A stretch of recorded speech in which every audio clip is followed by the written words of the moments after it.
بالله من الشيطان الرجيم. بسم الله الرحمن الرحيم. السلام عليكم ورحمة الله وبركاته. الحمد لله رب العالمين، والصلاة والسلام على أشرف المرسلين سيدنا مولانا محمد وعلى آله وصحبه أجمعين. قال رب اشرح لي صدري ويسر لي أمري واحلل عقدة من لساني يفقهوا قولي.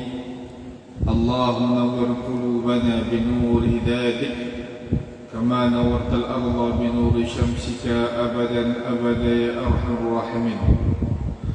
نويت تعلم وتعليم وتذكر وتذكير النفع والانتفاع والإفادة والاستفادة والحث على التمسك بكتاب الله وسنة رسوله والدعاء إلى الهدى والدلالة على الخير ابتغاء مرضاته وقربه وثوابه. وصلى الله على سيدنا محمد وعلى آله وصحبه وسلم. الحمد لله رب العالمين. Alhamdulillah. Pertama dan utamanya marilah kita merafak syukur kepada Allah Subhanahu wa taala pada malam ini dapat sekali lagi meneruskan kuliah maghrib kita di Masjid Sayyidina Abu Bakar Al-Kam, walaupun dalam keadaan semua pelajar yang berada di asrama sedang di kuarantin. Jadi pada malam ini kita hanya online sahaja. Di masjid ni tak ada orang pun, walaupun seorang. Yang ada tiang-tiang dan jin-jin sahaja yang insya-Allah akan bersama kita pada malam ini insya-Allah.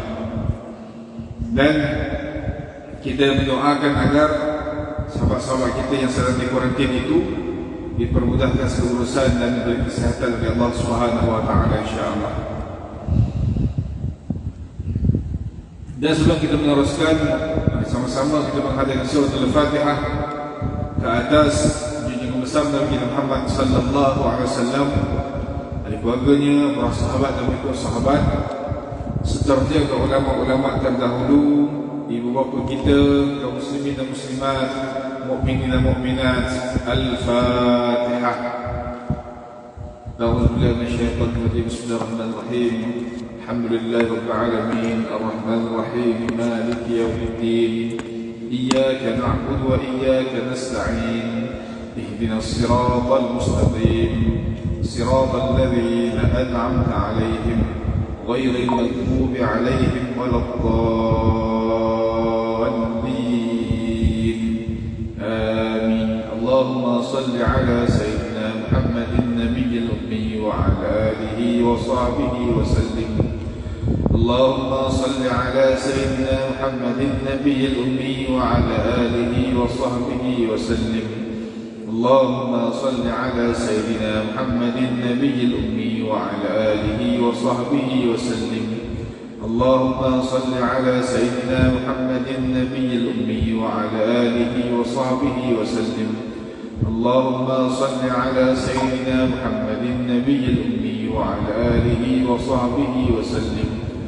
اللهم صل على سيدنا محمد النبي الأمي وعلى آله وصحبه وسلم. اللهم صل على سيدنا محمد النبي الأمي وعلى آله وصحبه وسلم. اللهم صل على سيدنا محمد النبي الأمي وعلى آله وصحبه وسلم. اللهم صل على سيدنا محمد النبي الأمي وعلى آله وصحبه وسلم. اللهم صل على سيدنا محمد النبي الأمي وعلى آله وصحبه وسلم. اللهم صل على سيدنا محمد النبي الأمي وعلى آله وصحبه وسلم. الحمد لله.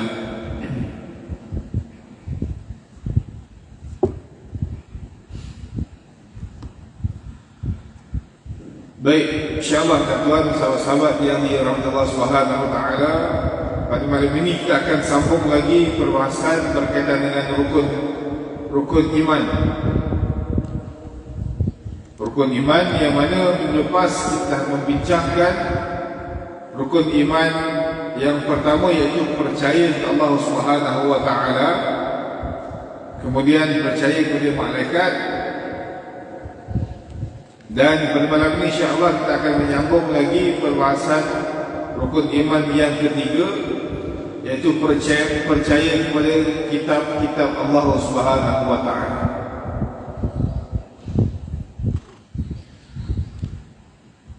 أعوذ بالله من الشيطان الرجيم. بسم الله الرحمن الرحيم. وقال المصنف رحمه الله تعالى نفعنا بعلوم في الدارين آمين. Percaya kepada kitab. Kitab ialah undang-undang dasar yang dijadikan pedoman atau pengajaran kepada manusia yang hendak dipimpin. Kitab diberikan kepada para rasul utusan Allah, tetapi bagi rasul-rasul yang tidak mempunyai kitab, wajib bagi mereka mengikut dasar kitab yang terdahulu daripadanya. Baik, muallif menyebutkan bahawasanya kitab ini merupakan undang-undang dasar yang dijadikan pedoman ataupun pengajaran dalam kehidupan seorang manusia. Maknanya apa sahaja yang berlaku di atas muka bumi ini, petunjuk kita, pedoman kita melalui kitabullah, yaitu Al-Quran. Kalau kita mengikut kepada kitab yang diturunkan kepada Nabi Muhammad sallallahu alaihi wasallam. Dan kitab ini merupakan satu perkara yang sangat wajib untuk diimani, dipegangi dan diamalkan dalam kehidupan seharian kita. Khususnya Al-Quran. Kitab Al-Quran, kitab yang sepatutnya dijadikan kitab manual dalam kehidupan manusia. Seperti mana kalau kita beli barang elektrik, kita beli barang elektrik, dalam kotak itu bukan saja ada barang, tapi telah disiapkan buku manual. Buku manual itu tujuannya untuk apa? Untuk menjadi pedoman bagaimanakah cara untuk menggunakan barangan elektrik yang kita beli itu. Kalau kita main pandai-pandai sahaja kita gunakan tanpa mengikut panduan yang telah ditetapkan oleh buku panduan ataupun buku manual tersebut, maka kemungkinan besar peralatan ataupun barangan elektrik tersebut boleh cepat rosak. Begitu jugalah dengan manusia yang diciptakan oleh Allah Subhanahu wa taala, yang mana Allah Subhanahu wa taala menciptakan manusia ini beserta dengan buku panduan, buku panduan manual, yakni Al-Quran. Al-Quran Al-Karim, yang mana merupakan mukjizat teragung Nabi kita Muhammad sallallahu alaihi wasallam, yang wajib untuk kita menjadikannya sebagai pedoman dan pengajaran dalam kehidupan kita seharian. Daripada sekecil-kecil perkara sehinggalah sebesar-besar perkara, semuanya telah termaktub di dalam Al-Quran untuk kita jadikan sebagai rujukan.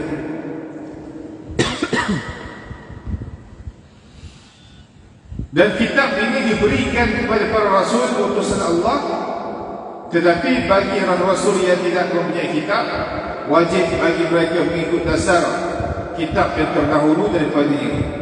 Maknanya, kalau ada sebahagian rasul yang tidak diturunkan bersama rasul ini kitab, maka mereka akan mengikuti ataupun akan menjadikan pedoman dan pengajaran berpandukan kepada kitab-kitab yang diturunkan kepada rasul sebelum daripada mereka.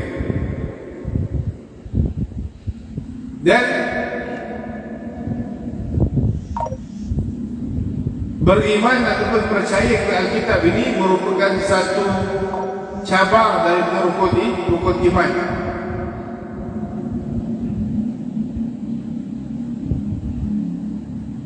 Bagi orang yang beriman kepada Allah Subhanahu wa taala, percaya bahawa Allah Subhanahu wa taala telah menurunkan kitab-kitab kepada para nabi dan para rasul alaihi wassalatu wassalam untuk membimbing manusia ke jalan yang benar.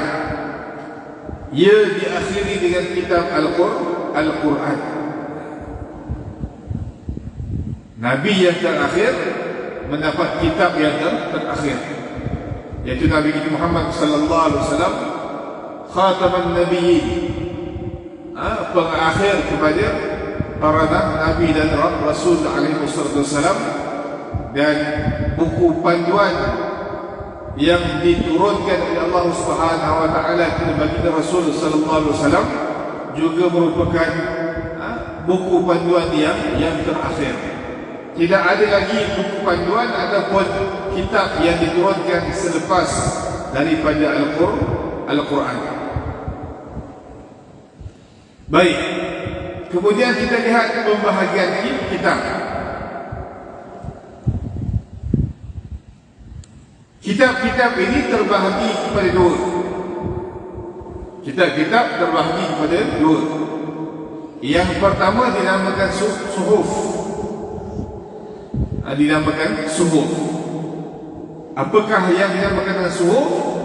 Maknanya suhuf merupakan pedoman yang tidak begitu lengkap, mengandungi hanya penjelasan hukum-hukum dasar yang perlu diterangkan kepada manusia umumnya. Ni suhuf ini dia bukan macam kitab. Dia lembaran-lembaran yang tidak lengkap. Adapun kitab, lembaran-lembaran yang telah disatukan dan dia menjadi sebuah kitab untuk dijadikan pedoman dan pengajaran. Dan suhuf ini berjumlah 100 buah. 100 buah suhuf. Baik, kita lihat pembahagian suhuf diberikan kepada ada 4 orang nabi. Yang pertama Nabi Allah Syekh. Nabi Allah Syekh alaihi salam diberikan sebanyak 50 suhuf. Nabi Allah Idris alaihi salam diberikan 30 suhuf. Nabi Allah Ibrahim alaihi salam 10 suhuf. Dan Nabi Allah Musa alaihi salam sebanyak 10 suhuf juga. 50 tambah 30 80. Tambah lagi 10 90. Tambah lagi 10 cukup 100 suhuf.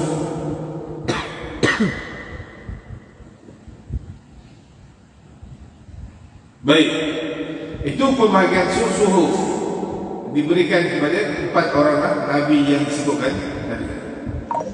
Kemudian yang kedua, kitab. Kitab ini ialah merupakan satu himpunan dasar yang lengkap untuk segala peraturan dan dasar ketuhanan. Yang suhuf tadi dia tidak begitu lengkap, mengandungi hanya penjelasan hukum hakam dasar yang perlu diterangkan kepada manusia secara umum. Adapun kitab ini himpunan dasar yang lengkap untuk segala peraturan dan dasar ketuhanan berkaitan dengan peraturan hidup dan berkait dengan dasar-dasar tentang ketuhanan, bagaimana untuk mengesahkan Allah Subhanahu wa taala, yang berhubung dengan dunia maupun dengan akhirat, yang berhubung dengan zahir maupun yang batin, kaitan antara dunia dan akhirat, kaitan dengan zahir dan batin. Maknanya kitab ini adalah merupakan satu himpunan yang telah dilengkapkan oleh Allah Subhanahu wa taala dan diberikan kepada nabi-nabi yang tertentu. Baik, kita lihat kitab yang pertama dipanggil sebagai Taurat. Taurat diberikan kepada Nabi Allah Musa alaihi salam. Kemudian yang kedua, kitab Zabur diturunkan ataupun diberikan kepada Nabi Daud alaihi salam. Yang ketiga, kitab Injil yang diberikan kepada Nabi Isa alaihi salam.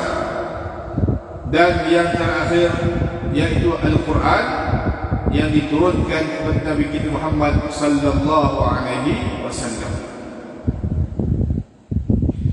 Dan orang Islam percaya bahawa pada masa kini kitab-kitab selain Al-Quran telah diubah suai mengikut kehendak pihak-pihak tertentu, mengikut padri-padri mereka, mengikut pendeta-pendeta mereka, agamawan mereka.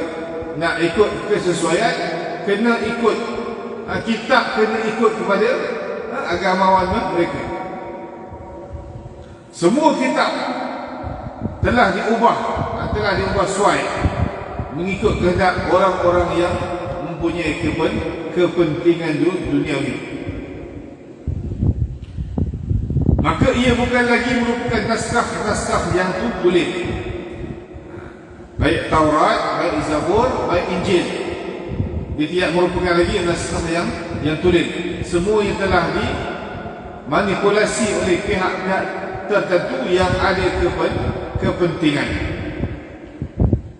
Hanya yang kekal, hanya yang tidak diubah suai, hanya yang kekal datang dari Allah Subhanahu wa taala sehingga hari ini dan sampailah hari kiamat, hanyalah kitab yang bernama Al-Quran.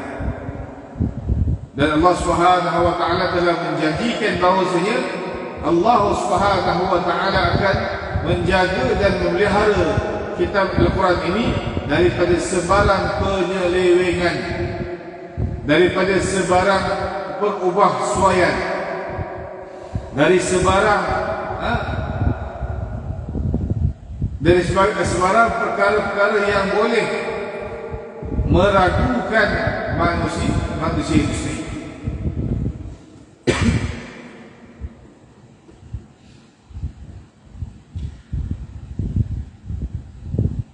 Al-Quran menyempurnakan segala kitab-kitab yang terdahulu. Maknanya apa? Maknanya hanya Al-Quran sahajalah yang boleh kita jadikan sebagai pedoman dan panduan dalam kehidupan kita daripada hari ini sampailah hari kiamat. Allah Subhanahu wa taala telah menyebutkan di dalam Al-Quran yang berbunyi, a'udzubillahi minasyaitonir rajim, perjanjian ataupun penegasan dari Allah Subhanahu wa taala tentang Allah akan menjaga Al-Quran ini sampailah hari kiamat. Allah menyebutkan, inna nahnu nazzalna dzikra wa inna lahu lahafizun.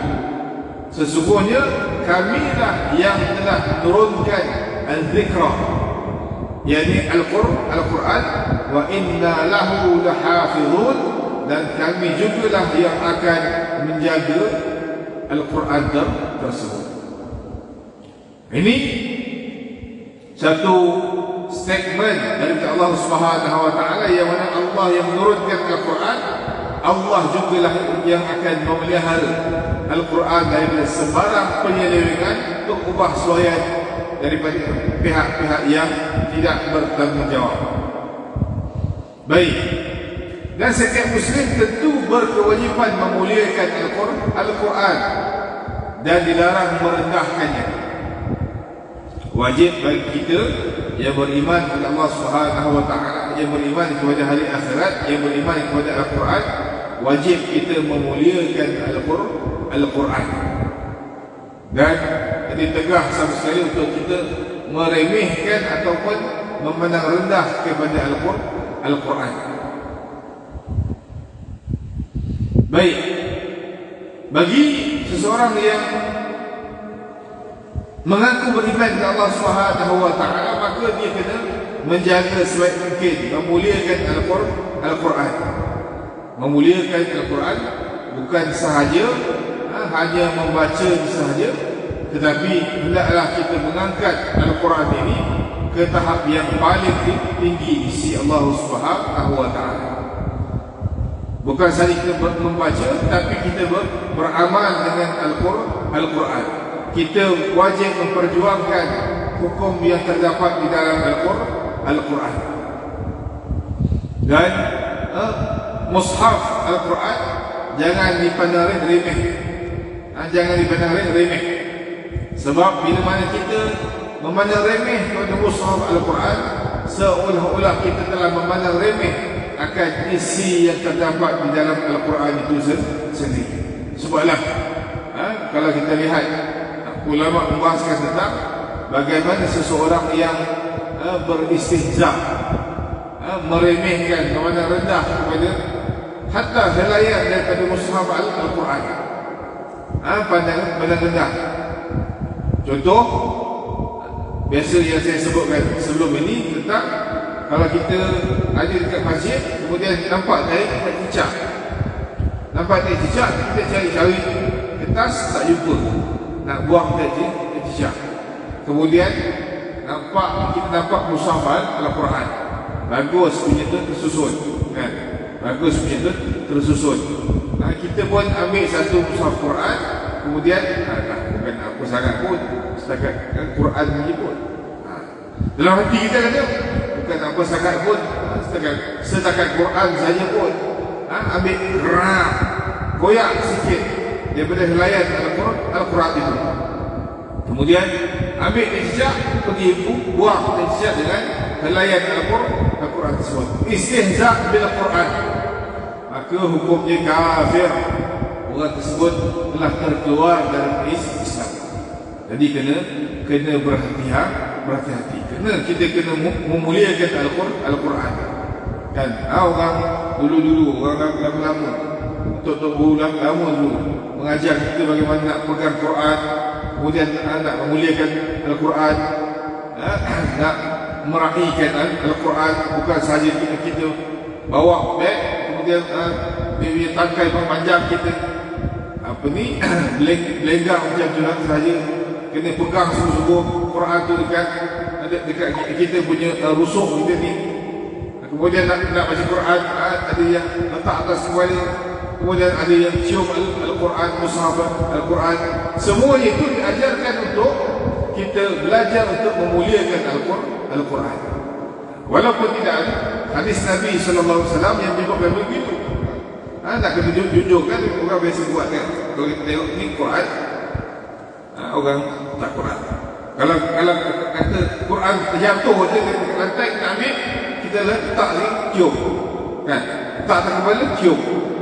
Memang tidak ada hadis Nabi SAW untuk menyuruh kita berbuat yang demikian.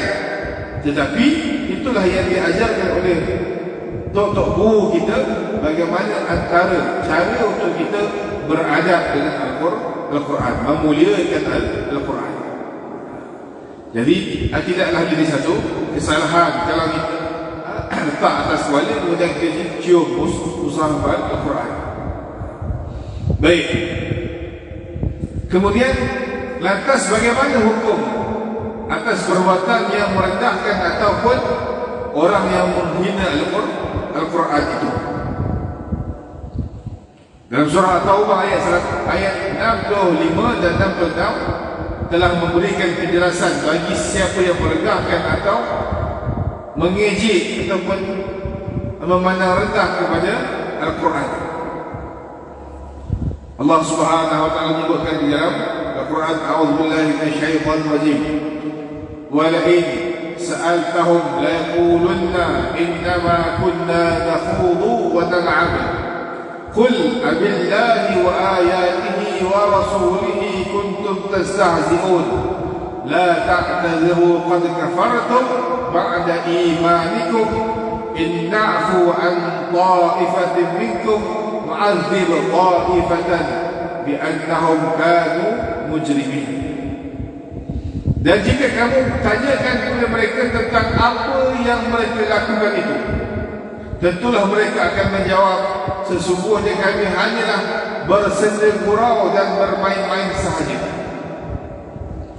Katakanlah, apakah dengan Allah, ayat-ayatnya dan Rasul-Rasul kamu selalu berolok-olok? Tidak usah kamu meminta maaf, kerana kamu telah kafir sesudah beriman. Jika kami memaafkan segolongan kamu lantaran mereka bertaubat, nescaya kami akan mengazab golongan yang lain disebabkan mereka adalah orang-orang yang selalu berbuat dosa. Dan menurut kesepakatan para ulama, mengejek ataupun merendahkan Al-Quran itu berarti telah murtad daripada agama Islam, telah terkeluar daripada agama Islam. Walaupun maksudnya sekadar hanya untuk bergurau saja, buat main-main dengan Al-Quran, buat gurau dengan Al-Quran, buat gurau dengan Al-Quran pun tak boleh. Jadi kena berhati-hati, jangan duk main. Kadang-kadang ada sebahagian remaja kita yang main-main dengan Al-Quran, ambil sebagian ayat-ayat sama dengan ayat-ayat, nanti nak buat magic ke, anda buat magic kan? Benda itu semua perkara-perkara yang memperolok-olokkan Al-Quran yang ditegang oleh Allah Subhanahu wa taala dalam surah yang kita bacakan tadi. Baik, kemudian ulama seperti Al-Qadhi Iyad menyampaikan bahawa mengejek ataupun merendahkan Al-Quran atau perkara yang semacam dengannya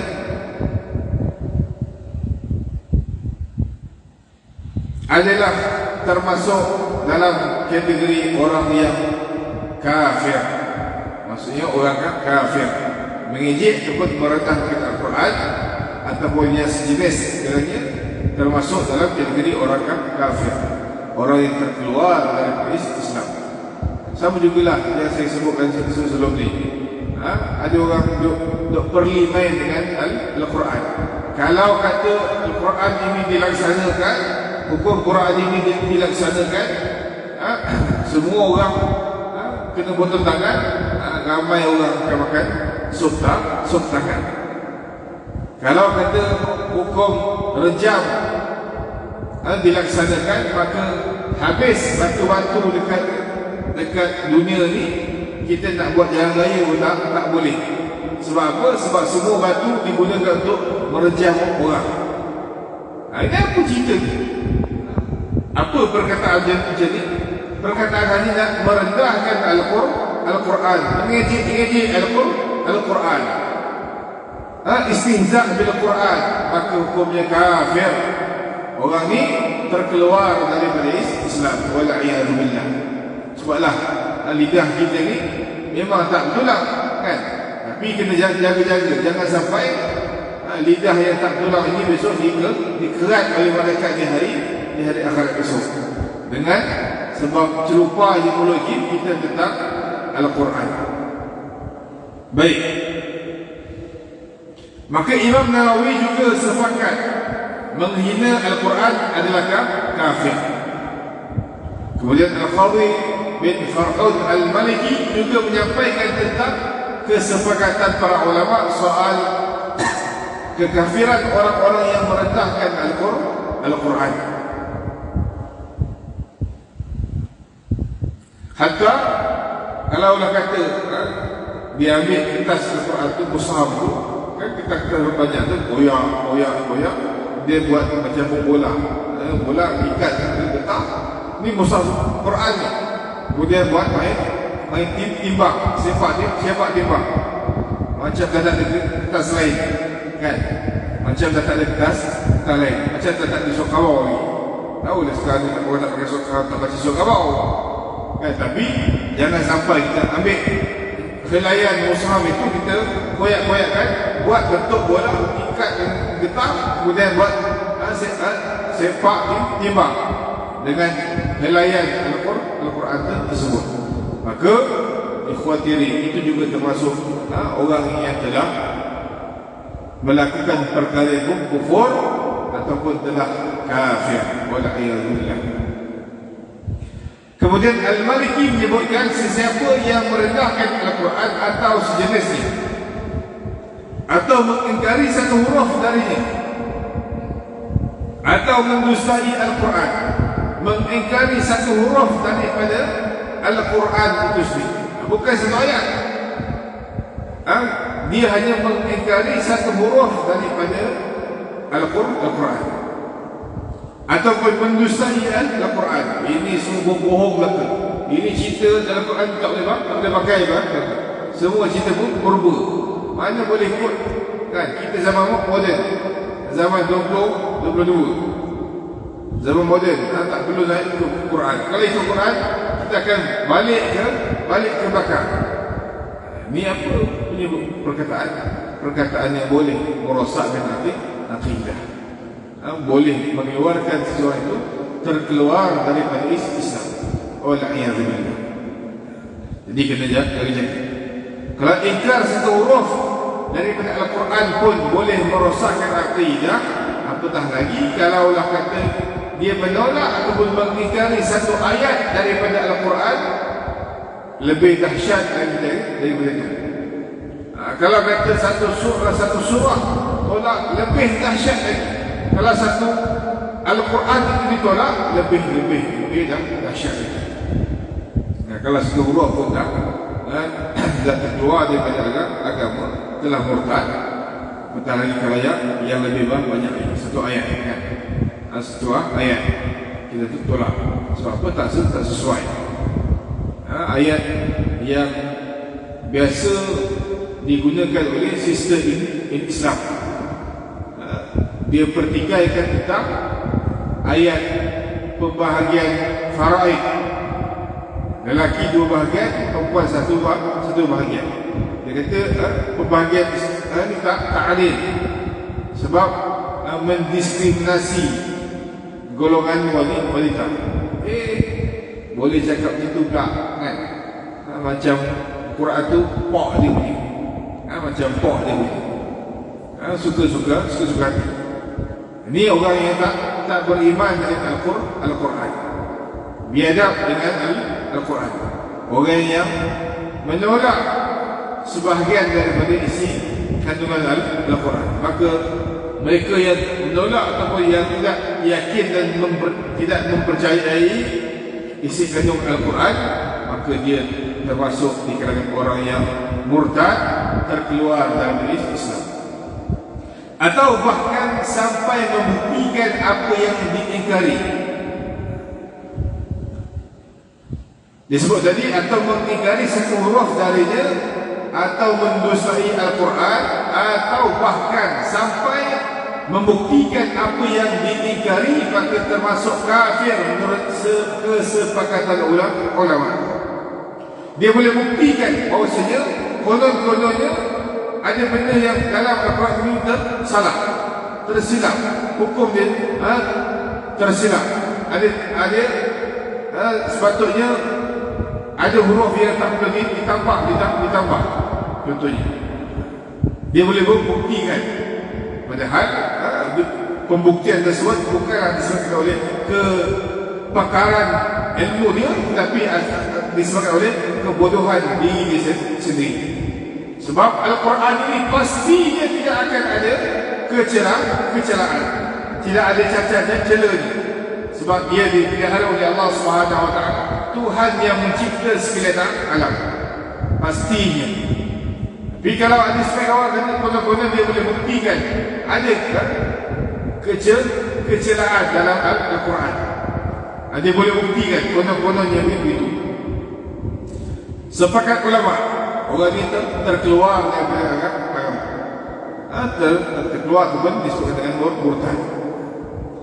Maka Imam Syafi'i rahimahullah ta'ala mengatakan, sesiapa yang menyebut Al-Quran atau Nabi Muhammad sebagai utusan Allah atau agama Allah dengan sesuatu yang tidak selayaknya, maka telah melanggar perjanjian dan darahnya telah dihalalkan. Saya ulang, Imam Syafi'i telah menyebutkan sesiapa yang menyebut Al-Quran atau Nabi Muhammad sallallahu alaihi wasallam sebagai utusan Allah atau agama Allah dengan sesuatu yang tidak selayaknya, sebut sesuatu yang tidak selayaknya berkaitan dengan Al-Quran, sebut yang tak selayaknya dengan Nabi Muhammad sallallahu alaihi wasallam, menyebutkan sesuatu yang tidak selayaknya dengan agama Allah Subhanahu wa taala, maka telah melanggar perjanjiannya.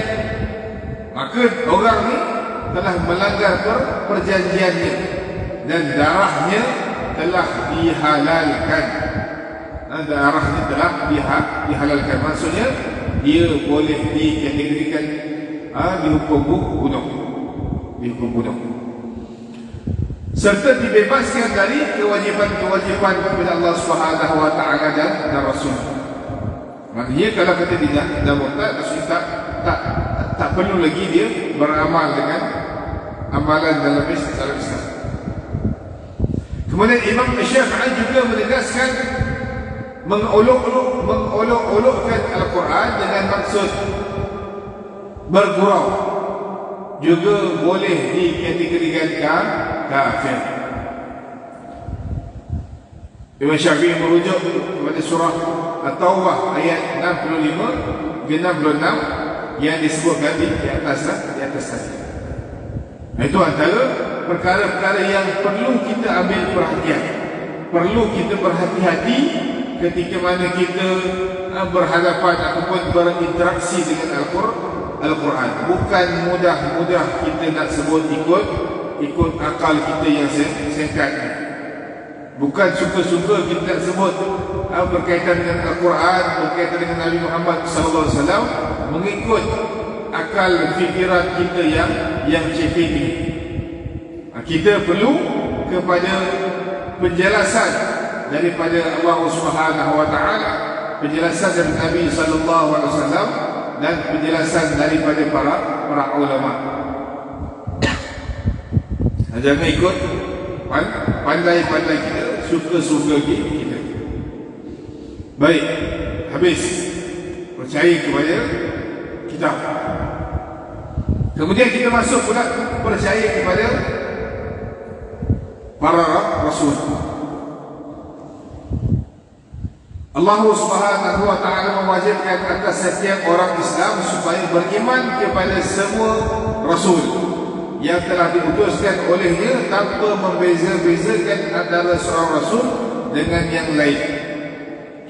Firman Allah Subhanahu wa taala dalam surah Al-Baqarah ayat 285. A'udzu billahi minasyaitonir rajim. La tufarriqu baina ahadin min rusulihi. Tidak, kami tidak membeza-bezakan antara seseorang pun dengan yang lain daripada rasul-rasul. Maknanya apa? Maknanya semua rasul alaihi wassalatu wassalam adalah mulia. Semua rasul yang dilantik oleh Allah Subhanahu wa taala merupakan manusia yang dimuliakan oleh Allah Subhanahu wa taala, yang wajib kita beriman kepada semua rasul. Jangan kita pilih-pilih bulu dalam beriman kepada rasul. Kita kena beriman kepada semua para rasul alaihi wassalatu wassalam. Jangan kita hanya beriman kepada Nabi Muhammad sallallahu alaihi wasallam sahaja, tetapi tidak beriman kepada Nabi Musa alaihissalam. Beriman kepada Nabi satu dua Nabi, tidak beriman kepada Nabi yang lain contohnya. Maknanya semuanya itu adalah perkara yang ditegah. Maknanya tak boleh. Kita wajib beriman kepada semua para rasul alaihi wassalatu wassalam yang telah dilantik oleh Allah Subhanahu wa taala. Baik. Beriman kepada Nabi dan Rasul ialah meyakini bahawa Nabi dan Rasul itu benar-benar diangkat oleh Allah Subhanahu wa taala untuk membimbing manusia ke arah jalan hidup yang lebih baik yang diridai oleh Allah Subhanahu wa taala. Islam mengajar umatnya bahawa Allah Subhanahu wa taala menyampaikan wahyunya melalui malaikat kepada Nabi dan Rasul. Nabi ialah seorang lelaki yang dipilih oleh Allah Subhanahu wa taala untuk menerima wahyu, untuk digunakan untuk dirinya dan umatnya sahaja. Nabi ialah seorang lelaki yang dipilih oleh Allah Subhanahu wa taala untuk menerima wahyu, untuk kegunaan dirinya dan umatnya sahaja. Itu yang dimaknakan sebagai Nabi. Dan Rasul dan Nabi merupakan manusia biasa. Manusia yang biasa tetapi luar biasa. Manusia biasa tetapi luar biasa. Baik. Kemudian kita lihat Rasul ialah seorang lelaki yang merdeka dan mendapat wahyu dari Allah Subhanahu wa taala dan ditugaskan untuk menyampaikan kepada orang lain. Nabi tadi tidak ditugaskan untuk menyampaikan kepada orang lain. Ini beza. Sebab bila mana disebutkan Rasul, maknanya utusan. Orang yang menyampaikan. Adapun Nabi, sesuatu wahyu yang disampaikan oleh Allah Subhanahu wa taala melalui para malaikat, disampaikan kepada para nabi untuk kegunaan dirinya sendiri. Tetapi tidak disyariatkan, tidak diperintahkan untuk disampaikan kepada orang lain. Itulah Nabi. Adapun para Rasul, seorang lelaki yang merdeka yang mendapat wahyu dari Allah Subhanahu wa taala melalui malaikat dan diperintahkan untuk disampaikan kepada orang lain, disampaikan kepada umat keseluruhannya. Itu beza Nabi dan Rasul. Dan Islam ini agama yang menghendaki peranannya untuk mempercayai setiap Nabi dan Rasul ini dan tidak membezakan di antara satu sama lain. Rasul pula merupakan orang lelaki yang dipilih oleh Allah Subhanahu wa taala untuk menerima wahyu untuk dirinya dan disampaikan kepada orang lain. Dilaporkan disebutkan terdapat 313 orang yang telah dipilih oleh Allah Subhanahu wa taala sebagai rasul sejak bermulanya penciptaan manusia. Ada 313 orang rasul. Baik, kita tangguh sebentar untuk azan Isya.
Baik, kita sambung sikit lagi. Dikhabarkan terdapat 313 orang yang telah dipilih sebagai Rasul sejak bermulanya penciptaan manusia. Manakala bilangan Nabi pula sebanyak 124,000 orang. 124,000 orang. Ini 124,000 orang ini termasuk orang Rasul-Rasul sekali. Yang mana Rasul dia juga adalah merupakan Nabi. Dan Nabi dia bukan orang Rasul. Itu kena beza, ada perbezaan. Nabi dia bukan orang Rasul. Ada Rasul dia merupakan seorang Nabi. Dia Nabi dan orang Rasul. Dan terdapat 25 Rasul yang dinyatakan di dalam Al-Quran. Allah sebutkan dalam Al-Quran yang wajib kita belajar, mengetahui, kenal kepada 25 orang Rasul yang disebut oleh Allah Subhanahu Wa Taala dalam Al-Quran. Dan daripada 25 orang itu ada 5 orang yang dikategorikan sebagai ulul azmi. Ulul azmi. Ini kategori ini ataupun gelaran ini diberikan kepada mereka yang benar-benar diuji oleh Allah Subhanahu Wa Taala dengan ujian yang sangat dahsyat. Siapa dia? Antaranya Nabi Nuh alaihissalam, kemudian Nabi Allah Ibrahim alaihissalam, Nabi Allah Musa alaihissalam, Nabi Allah Isa alaihissalam, dan Nabi kita Muhammad sallallahu alaihi wasallam. Ini 5 orang yang dikategorikan sebagai ulul azmi, di mana mereka ini mempunyai ketabahan yang luar biasa dalam menyampaikan risalah Allah Subhanahu Wa Taala. Baik, kemudian Nabi Muhammad sallallahu alaihi wasallam merupakan nabi dan rasul yang terakhir, yang dinamakan dengan Nabi Khataman Nabiyyin, Nabi yang terakhir ataupun penutup segala Nabi. Maknanya bila mana disebutkan penutup segala Nabi, tidak ada lagi Nabi selepas Nabi kita Muhammad sallallahu alaihi wasallam. Tak ada lagi. Maknanya kalau kata ada orang yang mendakwa dia menjadi Nabi selepas Nabi Muhammad SAW, maka dia dinamakan sebagai Nabi yang dusta. Nabi yang dusta, maknanya pendusta. Seperti mana Musailamatul Kadzdzab yang mendakwa dirinya telah dilantik menjadi Nabi. Kan? Baik. Ini bermakna tiada lagi Nabi dan Rasul akan dilantik selepas kewafatan baginda Rasul sallallahu alaihi wasallam, dan baginda telah menyampaikan peringatan terakhir, yaitu Al-Quran dan sunnah kepada manusia sebelum berlakunya hari kiamat. Nabi dah sampaikan apa yang telah disampaikan oleh Allah Subhanahu Wa Taala oleh baginda sallallahu alaihi wasallam, dan Nabi dah sampaikan kepada umat. Dan Rasul diberi tugas oleh Allah Subhanahu Wa Taala. Rasul ini diberi tugas oleh Allah Subhanahu Wa Taala. Secara umumnya tugas Nabi dan Rasul adalah membawa perkara-perkara kebenaran. Apa sahaja yang datang dari Allah Subhanahu Wa Taala akan disampaikan oleh baginda Rasul sallallahu alaihi wasallam khususnya. Dan semua para nabi dan para rasul alaihi wasallam merupakan orang yang sangat amanah dalam menyampaikan ilmu. Tidak ada nabi yang tidak amanah dalam menyampaikan apa yang telah disampaikan oleh Allah Subhanahu Wa Taala kepada mereka untuk disampaikan oleh umat. Semuanya disampaikan dengan cara yang paling amanah. Kemudian Rasul juga adalah orang yang memberikan kabar gembira dan peringatan kepada umatnya agar mereka menjadi umat yang beriman kepada Allah Subhanahu wa taala, agar tidak sengsara di dunia dan di hari akhirat. Ini peringatan yang sangat utama. Semua nabi, semua rasul, semuanya mengajak kepada manusia untuk mentauhidkan Allah Subhanahu wa taala, untuk mengesahkan Allah Subhanahu wa taala. Tidak ada nabi pun yang mengajak manusia untuk menduakan ataupun mensyirikkan Allah Subhanahu wa taala. Tidak ada nabi pun yang mengajak manusia untuk melakukan kemungkaran dan perkara maksiat. Tidak ada. Sama sekali tidak ada nabi. Sebab nabi dan para rasul ini adalah orang yang telah dipilih oleh Allah Subhanahu wa taala, dan Allah memilih mereka dengan kategori yang sangat terbaik di kalangan manusia. Mereka dipilih oleh Allah Subhanahu wa taala dengan dibimbing dan dipandu sendiri oleh Allah Subhanahu wa taala. Kalau kita lihat Nabi Muhammad sallallahu alaihi wasallam tidak akan melakukan apa-apa perbuatan, perlakuan, perkataan melainkan semuanya datangnya daripada Allah Subhanahu wa taala. Semuanya datang daripada wahyu Allah Subhanahu wa taala. Allah Subhanahu wa taala merakamkan dalam Al-Quran menyebutkan tentang apa yang datang dari Nabi kita Muhammad sallallahu alaihi wasallam merupakan wahyu dari Allah Subhanahu wa taala. Wa ma yantiqu 'anil hawa in huwa illa wahyun yuha. Dan tidaklah apa yang disebutkan oleh Muhammad sallallahu alaihi wasallam itu merupakan daripada hawa nafsu. In huwa illa, melainkan wahyun yuha, apa yang telah diwahyukan oleh Allah Subhanahu wa taala kepada Nabi kita Muhammad sallallahu alaihi wasallam.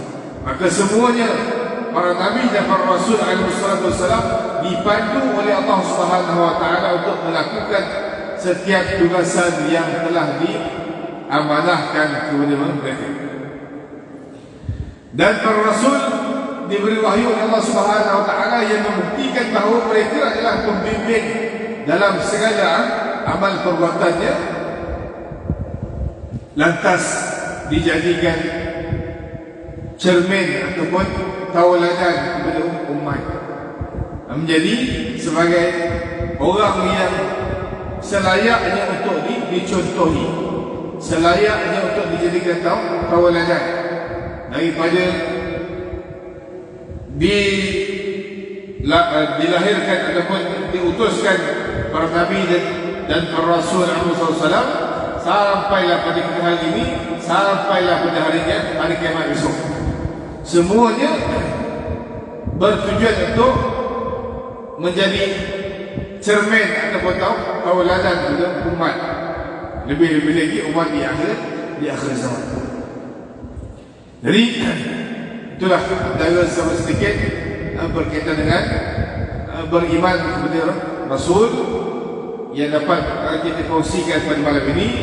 Dan insya-Allah pada minggu hadapan, insya-Allah minggu depan tak ada, minggu depan dah cuti, minggu depan dah cuti sebulan. Kita tangguh lagi cuti lah lagi kan, sebulan lebih kot kasih. Betul sekalian, dalam sebulan lebih kita akan bercuti sebab pelajar semua cuti SEM, jadi masa ini ditangguhkan. Jadi kalau ada tuan-tuan yang berhajat untuk kita sambung, boleh berurusan dengan bahagian pengurusan masjid lah, minta untuk disambung kuliah secara online pun tak apa, insya-Allah. Jadi insya-Allah kalau kata lepas tak ada, kita akan sambung perbahasan berkaitan dengan percaya kepada Rasul ini pada bulan yang akan datang, bukan minggu depan, tapi bulan yang akan datang. Tapi wallahu a'lam, bulan tu tengoklah, sebulan ke 2 bulan tu tengok pada keadaan yang mengizinkan, insya-Allah. Jadi insya-Allah kita akan sambung perbahasan yang seterusnya, hikmah dan faedah diadakan ataupun diputuskan para rasul dan para nabi alaihi wasallam oleh Allah Subhanahu wa taala. Jadi saya rasa cukuplah sekali itu dahulu untuk malam ini. Mudah-mudahan memberi manfaat di atas perkongsian ini dan dengan Allah Subhanahu wa taala memberi kefahaman bagi kita tentang untuk kita beriman kepada Allah Subhanahu wa taala dan beriman kepada kitab, seterusnya beriman kepada rasul yang telah diutus oleh Allah Subhanahu wa taala. Jadi cukuplah sekali itu dahulu insya-Allah. Dan saya mengucapkan jazakumullah khairan jazak kepada sahabat-sahabat yang menuntut secara online. Alif Helmi, masya-Allah. Kemudian Puan Ros Zaimah, saudara Wan Muhammad Firdaus, ahlan wa sahlan. Terima kasih atas kesudian untuk bersama kita pada malam ini. InsyaAllah kita akan sambung pengajian seterusnya pada bulan yang akan datang insyaAllah. Dan insyaAllah kita akan tutup dengan bacaan doa insyaAllah. A'udzubillahi minasyaitonir rajim. Bismillahirrahmanirrahim. Alhamdulillahirabbil alamin. Wassalatu wassalamu ala asyrafil mursalin sayyidina maulana Muhammadin wa ala alihi wa sahbihi ajma'in. Rabbana anfa'na bima 'allamtana. Rabbi 'allimna alladhi yanfa'una bi fadlika wa fadli ahlina wa qarabatin lana fi dinina ma ahli al-qudri wa dhakar. Rabbi ufiqna wa fikum lima tartada qawlan fi'lan karama. وارزق الكل حلالا دائما وخلق يا علماء نخزى بالخير ونكفى كل شر. ربنا واصلح لنا كل الشؤون أقر بالرضا منك العيون واقضي عنا ربنا كل الديون قبل أن تأتينا رشدا منون واغفر واستر أنت أكرم من ستر. وصلاة الله تغشى المصطفى من الحق العان والوفاء بكتاب فيه للناس شفاء وعلى الصائم وصابه الغرار. اللهم اهدنا بهداك وجعلنا ممن سلف رضاك ولا تولنا وليا سواك ولا تجعلنا خالف أمرك وعصاك. حسبنا الله ونعم الوكيل ولا حول ولا قوة إلا بالله العلي العظيم. صلى الله على سيدنا محمد النبي الأمي وعلى آله وصحبه وسلم. والحمد لله رب العالمين في كل لحظة أبدا عدد خلقه ورضا نفسه وزنة عرشه ومداد كلماته. والله أعلم. والسلام عليكم ورحمة الله وبركاته. Terima kasih.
بسم الله الرحمن الرحيم.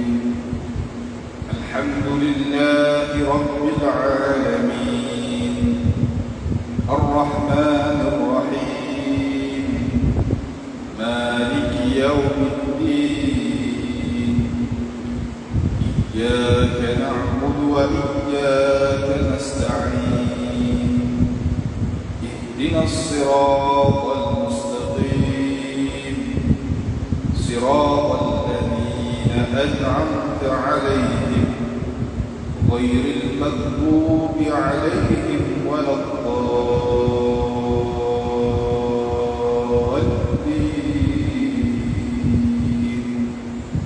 آمين.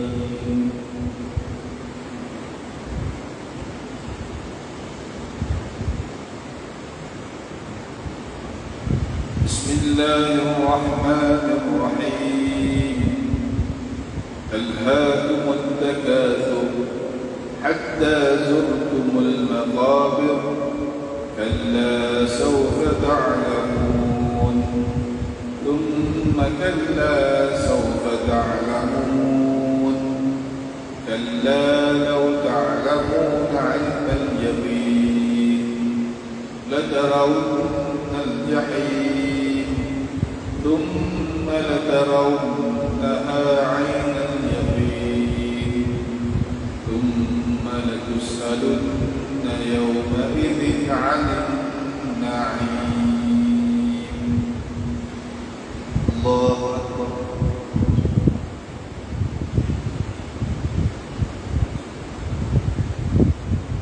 سمع الله لمن حمده.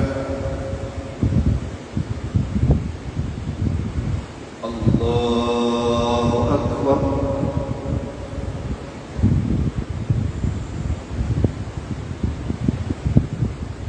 الله أكبر.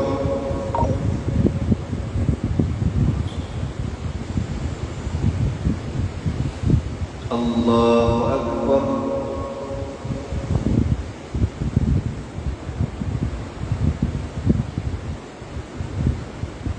الله أكبر.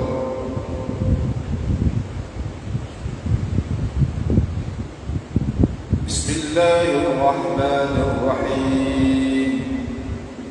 الحمد لله رب العالمين الرحمن الرحيم مالك يوم الدين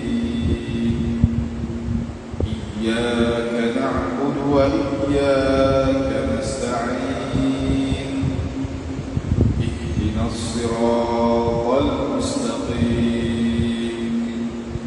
صراط الذين أنعمت عليهم غير المغضوب عليهم ولا الضالين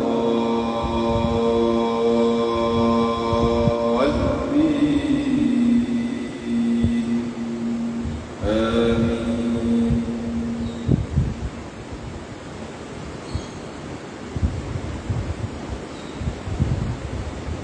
بسم الله الرحمن الرحيم. إذا جاء نصر الله والفتح ورأيت الناس يدخلون في دين الله أفواجا فسبح بحمد ربك واستغفر إنه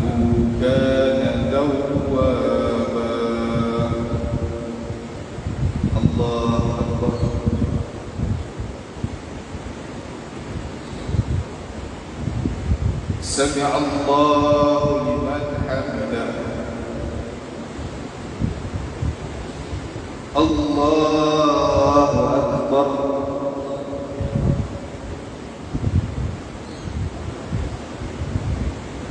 الله أكبر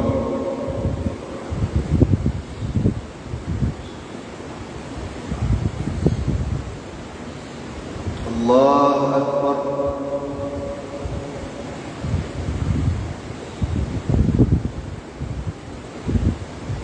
الله أكبر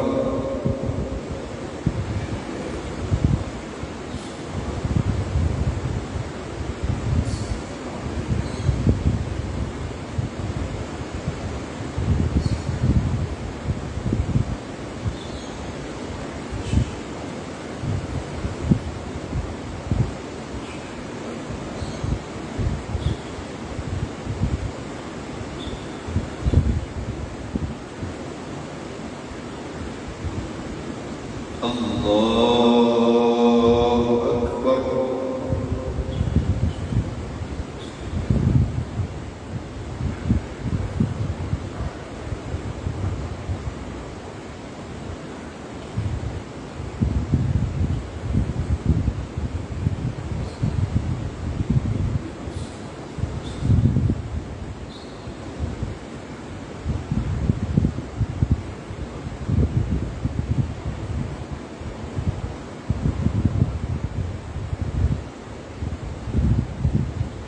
الله أكبر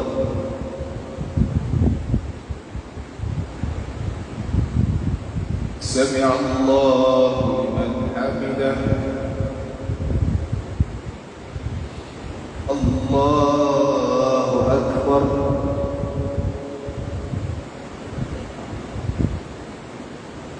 الله أكبر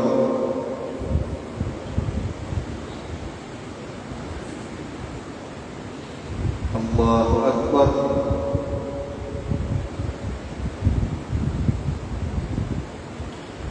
الله أكبر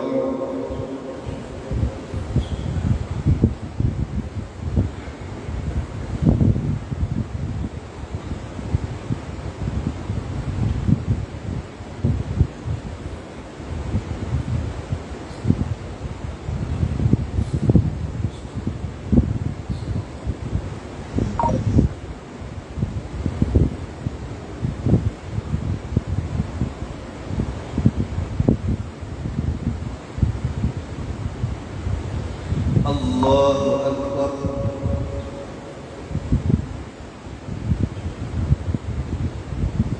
سمع الله لمن حمده الله أكبر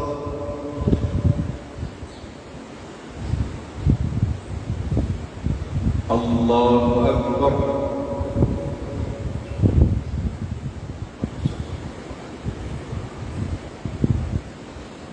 الله أكبر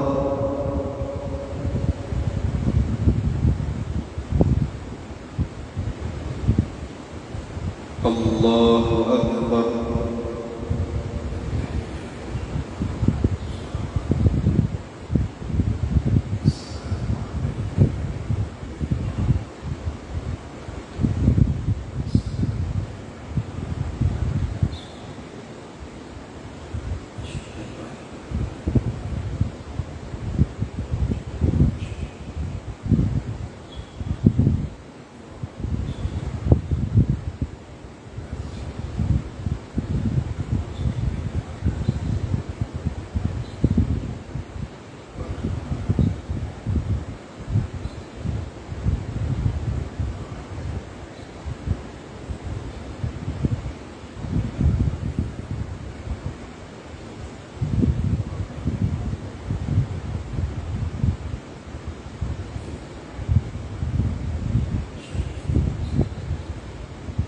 السلام عليكم ورحمة الله السلام عليكم ورحمة الله استغفر الله العظيم الذي لا إله إلا هو الحي القيوم وأتوب إليه استغفر الله العظيم الذي لا إله